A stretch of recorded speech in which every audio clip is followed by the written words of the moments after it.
Saludos cordiales, estimados estudiantes de la asignatura Educación y Comunicación en Salud de la carrera de Enfermería de la Universidad Técnica Particular de Loja.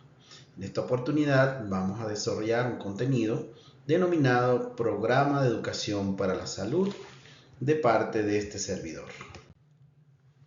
Para ello nos hemos planteado los siguientes resultados de aprendizaje. Argumenta los principios teóricos que sustentan la educación y la comunicación en el campo de la salud y desarrolla habilidades y destrezas vinculadas a la educación sanitaria y a la comunicación con los pacientes, la familia y la comunidad bajo los principios del respeto a la diversidad social, cultural e ideológica. Para eso vamos a desarrollar el siguiente contenido, una introducción, y vamos a responder a todos los elementos que consideramos desde nuestra cátedra componen un programa de educación para la salud. Como introducción tenemos que decir que un programa de educación para la salud hoy día es un elemento retante para aprender. Es importante, ¿por qué? Porque en primer lugar debemos tener en consideración que un programa tiene que tener adaptación cultural y demográfica. Esto quiere decir entonces que podría no ser igual un programa de educación para la salud para una población lojana, urbana, como lo pudiera ser también para una rural. Quiere decir entonces que debemos, de acuerdo a lo que se nos sugiere desde el mercadeo social, que debemos tener un conocimiento profundo y en la medida de lo posible un grado de compenetración con el grupo cultural o la subcultura con la que vamos a tratar. Esto es un ejercicio no solamente de interculturalidad, sino incluso de transculturalidad, lo que quiere decir que yo debo adaptarme precisamente a esa cultura y conocerla lo suficiente.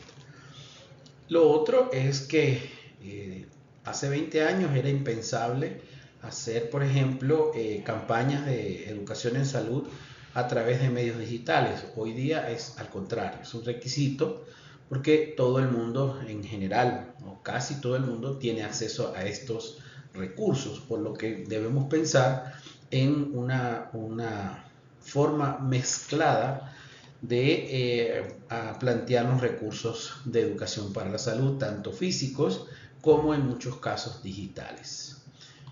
Por supuesto, como todo elemento, la educación para la salud debe fundamentarse en la evidencia disponible, por lo que debemos ser muy estudiosos del tema y también de otros elementos, como por ejemplo promoción de salud, alfabetización en salud, comunicación en salud, por ejemplo, incluso las tendencias mundiales en la atención primaria, como por ejemplo la Declaración de Astana y elementos como la promoción de la salud a través de la Carta de Ottawa y todos los eventos que sucedieron después que ratifican la promoción de la salud en el mundo. Otro elemento que tenemos que tener en cuenta es la duración. ¿Cuánto va a durar un programa de educación para la salud? En nuestra experiencia depende mucho del grupo poblacional, depende mucho del ambiente donde se esté desarrollando la actividad. En algunos casos se sugiere que no sea más de 90 minutos y en términos promedio 45-50 minutos. Como dijimos, esto también tiene que ver con otras teorías como por ejemplo la neuroeducación, la posibilidad de enfocarse, la posibilidad de que si estamos en un medio comunitario, generalmente la comunidad tiene sus quehaceres y eso hay que tomarlo en cuenta. Otro elemento que viene de otra corriente teórica, que es la investigación-acción participativa y el marco lógico, por ejemplo, incluso la misma Declaración de Astana, tiene que ver con la participación definitoria de la población a la cual se está dedicando esta educación para la salud. Y esto se debe precisamente a un tema de apoderamiento, ¿ya?, que lo recomiendan muchísimos teóricos de diferentes corrientes, como lo hemos dicho. El caso, por ejemplo, de Paulo Freire, con su metodología de la teoría de la liberación, por ejemplo. Otro elemento que no se puede escapar y que a veces riñe mucho con lo que generalmente se hace en educación para la salud es la evaluación continua y adaptativa. Esto quiere decir que todo lo que yo haga debe tener un proceso de evaluación para medir su impacto, y esto no necesariamente se entiende. Entonces, esta clase debe servir como reflexión para entender que nosotros estamos acá para el cambio, y si el cambio no se da, no es efectivo lo que estamos haciendo. Y por último, tener un enfoque integral y sostenible. De hecho, hemos desarrollado teorías antes de esta clase que tienen que ver, por ejemplo, con el cambio conductual a través del modelo transcultural. Hemos venido hablando de otras teorías del cambio, en el caso de enfermería, como la de Nola Pender, por ejemplo, como la de otras teorizantes también importantes.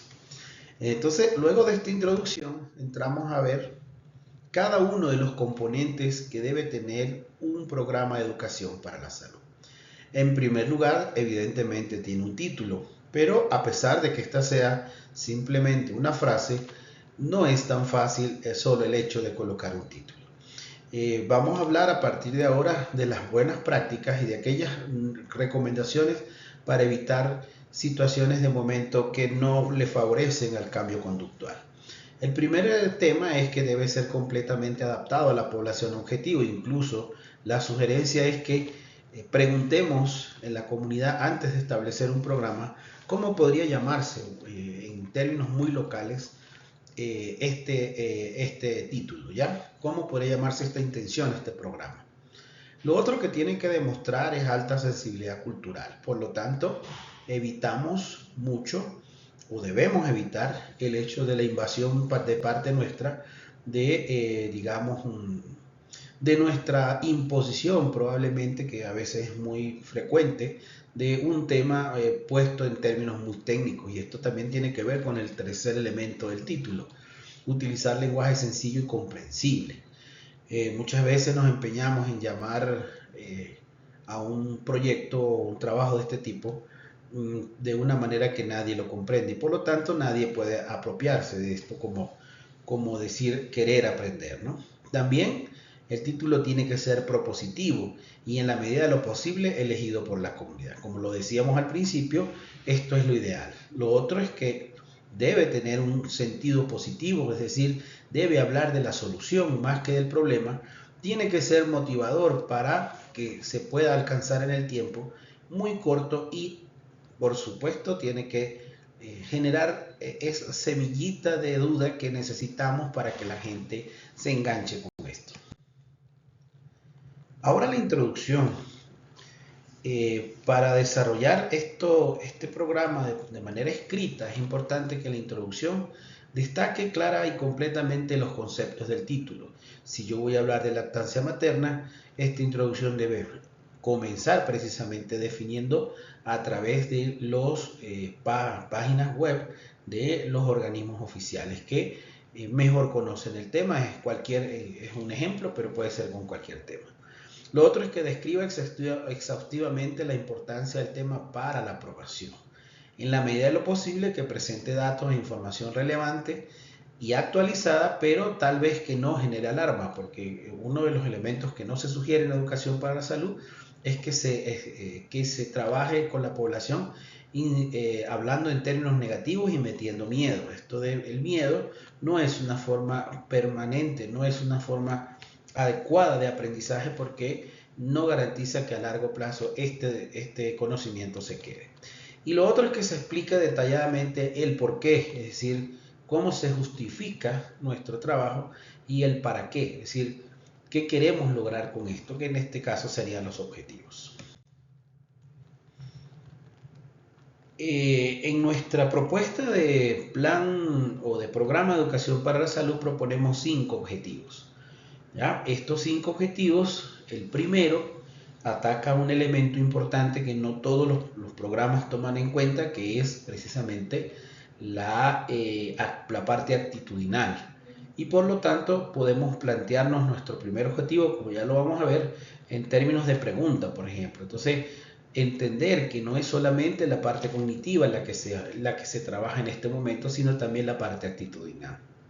Luego vamos con un objetivo cognitivo que abarca los elementos generales desde el punto de vista teórico que se necesita saber. Ejemplo, lactancia, posiciones para la lactancia, entre otros. Luego vamos con un objetivo de credibilidad, es decir, el mercadeo social y la investigación acción participativa hablan también de elementos que están en la cosmogonía y en la cosmovisión de una población, que hace que no necesariamente lo que estén escuchando les suene para un aprendizaje, porque tal vez tengan algún mito o alguna barrera comunicacional que no les permite. O sea, hay también que trabajar en esta parte aclarando cuál es la verdadera situación que científicamente se conoce. El objetivo también, hay un objetivo también que es el cuarto, que aclara cuáles son los hábitos saludables que vamos a implementar o cuáles son aquellos no saludables que queremos controlar o suprimir. Y por último, un objetivo evaluativo que especifica cómo mantener una conducta saludable. Dentro de estos elementos estamos combinando teorías desde mercadeo social, como ya lo hemos dicho, el modelo de Prochaska, por ejemplo, con respecto al cambio conductual. Hemos hablado también, por ejemplo, de investigación-acción, de marco lógico. También, por supuesto, nos metemos mucho también en el campo de la educación popular. Luego tenemos un objetivo general que tiene, digamos, tiene 4 elementos que debe cumplirse para hablar de un objetivo general. Recuerden que no estamos hablando de una actividad única de media hora donde vamos a pretender hacer un cambio conductual a veces o con poca planificación, ¿no?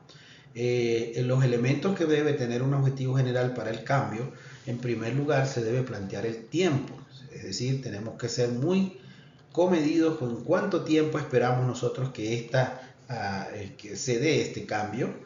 Y por supuesto que el valor que colocamos allá debe tener mucho peso en la frecuencia con la que vamos a asistir, el tiempo que tenemos que invertir, no solamente en darles lo que nosotros llamamos comúnmente charlas, sino desde la fase de planificación hasta que terminamos evidenciando aprendizaje. Entonces aquí este tiempo puede ser variable, 3 meses, 6 meses, 9 meses.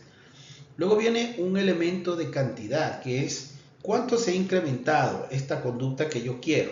Es decir, hice una medición preliminar, me doy cuenta que en lavado de manos solamente el 15% de la población lo hace, y luego me coloco un valor, por supuesto, más elevado, que refleja cuál es ese impacto, que tiene también que ser muy racional, no necesariamente tiene que ser pensado en un 100%, porque esto es utópico en términos de educación para la salud, pero sí un valor alcanzable. Y este elemento lo vamos a llamar calidad, es decir, la calidad me diría en cuánto cambió. Y el otro elemento es la población blanco, es decir, quiénes son los que van a cambiar. Es decir, una comunidad, como por ejemplo San Cayetano Alto, por ejemplo. Mientras que los objetivos específicos, ¿ya? Vean cómo abarcan varios elementos de la mente, por ejemplo, la parte actitudinal. Ponemos un ejemplo. En el lapso de 9 meses se incrementará la cantidad de un porcentaje X en la comunidad tal, ya, ese sería el general, pero los específicos apuntarán el primero a identificar las ventajas de una práctica saludable, llámese como se llame, lactancia materna, lavado de manos, etc. El segundo tiene un elemento cognitivo más interesante, que la idea es que comprendan, es decir, que estén de acuerdo a la taxonomía de Bloom, estén en un nivel de comprensión para que puedan aplicar cambios. Entonces no se trata solamente de memorización, sino de poder juntar elementos que permitan analizar en determinado momento la información que se les da. Aquí no se trata de desarrollar una clase de anatomía o de fisiología o de lo que sea, se trata de comprender conceptos básicos que se requieren para el cambio conductual. En tercer lugar está otro actitudinal que tiene que ver con algún elemento al que el mercadeo social apunta, que es interpretar correctamente los mitos y falsas creencias sobre el tema. Luego que hemos cumplido estos 3 primeros requisitos, entendemos que la persona estaría más proclive a cambiar, y esto nos lleva entonces a un objetivo procedimental, que es realizar una práctica adecuada o saludable sobre un tema. Y este quinto objetivo también viene de la teoría del cambio del modelo transteórico de Di Clementi y Prochaska, donde la idea es que se mantengan conductas saludables en el tiempo, de manera que esto cumpla con un requisito que es la sostenibilidad del cambio. Ahora, otro elemento también que suele también ser incluido en un programa de educación para la salud es un marco teórico. Pero aclaramos, este marco teórico no es como el de una tesis, tampoco es como el de una clase, ¿ya? Sino que este marco teórico se apunta a los elementos del título que requieren aclaratoria. En primer lugar, explicar exhaustivamente la importancia del tema para la comunidad y vean que estos están alineados a los 5 objetivos que nos hemos planteado para el cambio. Entonces, el primero debe, de manera muy específica y muy concreta, explicar la importancia del tema a partir de la evidencia científica. Posteriormente, presentar conceptos generales que puedan ser comprendidos por la comunidad. Luego, los principales mitos y creencias. Generalmente, la mayoría de los temas que abordamos en educación para la salud tienen alguna especie de falsa creencia en la población. Número 4, abordamos todo el elemento técnico, es decir, qué es lo que tengo que aprender como técnica para cambiar. Lavado de manos, dar bien la lactancia materna, por ejemplo. Y el quinto tendría que ver con las estrategias que voy a utilizar para mantener ese cambio en el tiempo. Posterior a un marco teórico, entramos entonces ya en un plan de acción que se puede hacer a través, por ejemplo, de una matriz, donde en cada columna explico primero en qué fechas voy a llevar esta planificación, actividad por actividad o objetivo por objetivo, preferiblemente lo más descriptivo posible. Se presentan los temas y los subtemas que se tocarán a lo largo del programa, cuáles son las estrategias didácticas, ojalá sean innovadoras y sean apropiadas. Cuando sean niños, por ejemplo, cuando sean adultos mayores, tener en cuenta que la población va a reaccionar de una manera específica que yo tengo que prever. Luego especificar los tiempos adecuados para cada vez que voy a tener estos encuentros, que ya decíamos, en el caso que sea una sesión de 6 momentos, por ejemplo, pueden ser sesiones de 20 minutos, sesiones de media hora, que permitan a la gente estar concentrados durante un tiempo que puedan realmente dedicarle a aprender. Identificar claramente los responsables de cada actividad para que todo se desarrolle como debe ser. Detallar exhaustivamente los recursos humanos y materiales que requerimos y presentar un presupuesto bien detallado y realista para poder alcanzar nuestros objetivos. Luego viene una evaluación del plan que no solamente va a pretender medir conocimiento, debe, por supuesto, a partir de lo que hemos venido mencionando, centrarse en el cambio de conducta. Esto en el contexto latinoamericano y lo que hemos visto también en el caso ecuatoriano, más bien nos empeñamos más bien en dar información que nosotros creemos que es relevante sin ningún tipo de conexión con la población, y esto no es precisamente el objetivo, porque el objetivo de un programa de esta naturaleza es el cambio sostenible por una conducta o hábito más saludable. Lo otro es utilizar herramientas de evaluación, que ya la vamos a ver en las próximas láminas.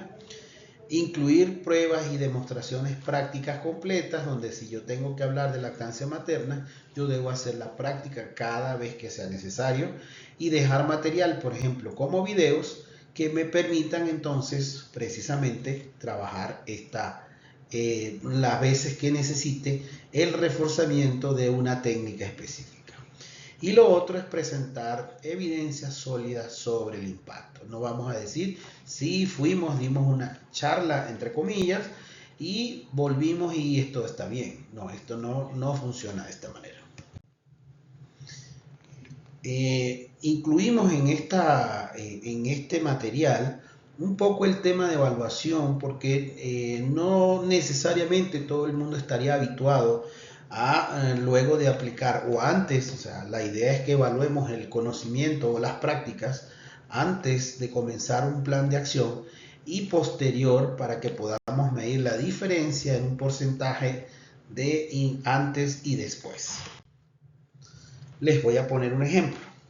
Esta sería una pregunta que yo haría dentro de un test muy específico antes y después de una intervención. María cocinó un pollo crudo, o en general lo que les quiero mostrar es la sencillez con que se está planteando la pregunta, ¿ya? Y de manera de que haya solo una pregunta correcta. Entonces aquí vemos, ¿ya? Que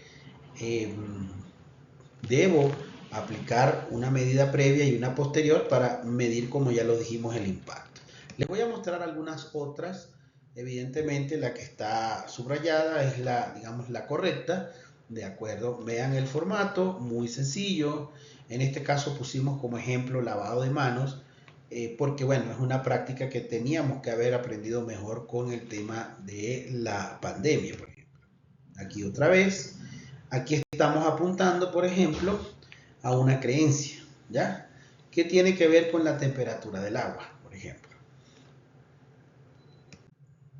En este caso estamos hablando de cómo la conducta grupal puede afectar mi percepción sobre un tema de salud. Entonces, por ejemplo, Carmen usa el mismo jabón de barra para toda la familia, pero ella le dice que es antihigiénico compartir el jabón. Entonces, esto puede limitar la práctica de un lavado de manos efectivo.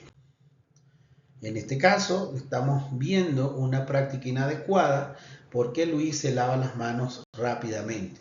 Estamos preguntando qué práctica debería modificar Luis en este caso y por cuánto tiempo. Aquí viene otro tema ya sobre una práctica saludable en la que Rosa debería lavarse las manos para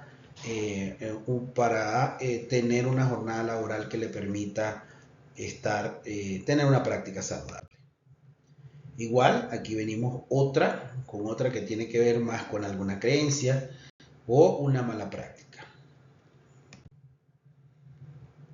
Aquí estamos, por ejemplo, apuntando a una estrategia de cambio que puede ser aplicada en un grupo, por ejemplo, de un niño de 4 años.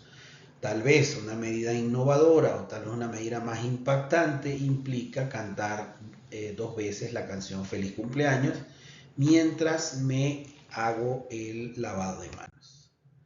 O también podemos hacerlo a través de una lista de verificación. Aquí, por ejemplo, una lista de verificación implica que ya no voy a preguntar, sino que voy a observar. Y, por ejemplo, en el caso yo voy a observar con respecto al lavado de manos 4 elementos de acuerdo a esta rúbrica o de esta lista de cotejo, y voy a responder sí, marcar en la columna de sí si veo que la hizo. Generalmente el sí apunta a una respuesta o a una conducta, es marcar una conducta saludable, y cuando se marca no, estaríamos hablando entonces de una no saludable. Y también hay espacio dentro de la lista de verificación para colocar alguna observación que tal vez no pueda simplemente reflejar con marcar un sí o un no. Otro elemento que sugerimos desde la carrera, porque es una práctica difundida ampliamente, es el uso de Mendeley, porque así lo hemos enseñado en nuestros semilleros de investigación, por ejemplo. Usarlo correctamente, que la gestión bibliográfica sea impecable, porque estamos rescatando, tomando mucha información de diversas fuentes, y que la idea es que no tenga errores en las citaciones. Con respecto al índice de similitud, en nuestra universidad es un poquito más alto, pero nosotros tenemos que tener en cuenta que mucha de la información que tenemos allí es información que requiere ser parafraseada, excepto, por ejemplo, aquellos conceptos muy específicos como el de lactancia materna exclusiva, por ejemplo, que es un conocimiento general y que no se podría modificar. Y en estos últimos tiempos estamos también apuntando al uso racional de la inteligencia artificial. Esto también es discutible, ¿no? Cuando estamos hablando de inteligencia artificial generativa, donde el estudiante puede tener la tendencia a generar contenidos, pero que realmente o no comprenda o no se logren validar científicamente. Tenemos también fuentes bibliográficas. En nuestro caso pedimos más de 20 referencias bibliográficas porque todo lo que hemos dicho se referencia y se documenta. En nuestro caso, por ahora estamos trabajando con formato APA7 y las fuentes evidentemente serán variadas y de alta calidad. No puedo sacar todo de un solo libro, por ejemplo. ¿Ya? Y que estas referencias sean actualizadas y relevantes. Aquí ponemos algunas referencias, solo vamos a mostrar rápidamente. Por ejemplo, información que ustedes van a poder bajar en los comentarios de esta misma presentación con respecto a organizaciones internacionales principales donde ustedes pueden buscar información que les pueda ser relevante, por ejemplo, Organización Mundial de la Salud. Otro grupo es el caso de Ecuador a través de sus fuentes específicas como es el Ministerio de Salud Pública, el INEC, por ejemplo, que son las fuentes oficiales junto con estamentos locales de la UNICEF o del Fondo de las Naciones Unidas para la Infancia o, por ejemplo, para la Organización para la Alimentación y la Agricultura también. Otro grupo puede ser las bases de datos, ¿ya? Como puede ser el National Library of Medicine, por ejemplo, a través de PubMed, Medline, LILACS, Vireme, etc. Un grupo número 4 tendría que ver con información teórica sobre lo que es comunicación y alfabetización en salud, que también puede ser de su interés. Y también, por ejemplo, elementos y fundamentos de la promoción de salud, como por ejemplo la Carta de Ottawa de la Organización Mundial de Salud, el tema de el encuentro en Bangkok, por ejemplo, que es uno de los últimos que se tuvo, o por ejemplo libros que hablan de cómo programar o cómo realizar programas de educación como el de Green, por ejemplo, o como modelos de conductas saludables como el de Sally sobre modelos ecológicos, por ejemplo, Leroy o McLeroy, por ejemplo, y Brash. Otro grupo puede ser los modelos teóricos en educación, como ya mencionábamos, la terapia transteórica de Prochaska, el cambio conductual sociocognitivo de Bandura y así, por ejemplo, como la pedagogía del oprimido, entre otros. Otros con respecto a cómo se evalúa el cambio, ¿ya? Allí aparecen como, por ejemplo, Patton, Rothman, Green. Un grupo número 8 que habla de tecnologías y medios digitales también, donde estamos muy ahora metidos en las formas digitales, un poco también al llamado de lo que es el llamado de la Organización Mundial de la Salud sobre la salud digital del 2023. Y bueno, ahí les dejo también una breve semblanza de mi trabajo y mis redes sociales.